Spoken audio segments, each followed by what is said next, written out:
Madam ఇవాళ special ఏంది madam? ఏం చేస్తారు? మష్రూమ్స్ కార్తీ, ఎండాకాలం ఏమీ తినబుద్ధి అవట్లేదురా, అందుకే వెరైటీగా ఉంటుందని మష్రూమ్ గ్రేవీ చేస్తున్నా.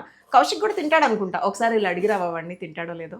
హలో మేడం, బాబు అవి ఇవి తినడంట, ఆ కూరలు ఈ కూరలు, ఓన్లీ మటనే తింటాడంట. అవి చేస్తేనే తింటాడు, అన్నం లేకుంటే బయటకు వెళ్ళిపోతాడంట. సావిత్రి, వీడు ఓవర్ యాక్షన్ చూసావా? ఆకులు తినే మేకలు ఏమో కొండలు ఎక్కుతుంటే మేకలు తినే మనమేమో మంచాలు ఎక్కుతున్నాం. ఆడికి అది తెలియట్లేదు. ఈ మాట ఆడికి చెప్పిరా. అయినా కూడా తినను అని ఓవర్ యాక్షన్ చేస్తే వెళ్ళిపోమను, బయటకు వెళ్ళి తిని బెడ్ మీద పేషెంట్లా పడుకోమను. ఇంత మటన్ తెచ్చి వండరా మేడం ఇంత? కార్తీ, నువ్వేమంటావు? మటన్ వండమంటుంది. అబ్బా మేడం, నా ఓటు కూడా మటన్కే మేడం, మటనే చేసేయరా. నీ ఓటు కూడా మటన్ కా? ఓ పని చేయి కార్తీ, బయట ఎండ 40 degrees ప్లస్ ఉంది. ఈ ఎర్రటి ఎండలో నువ్వు వెళ్ళి మటన్ బట్టరా ఫ్రెష్గా. సావిత్రి ఏమో సపోర్ట్ చేస్తుంది కదా, వండేసి వెళ్తుంది కౌశిక్కి. వండుతావా? వండుతా మేడం.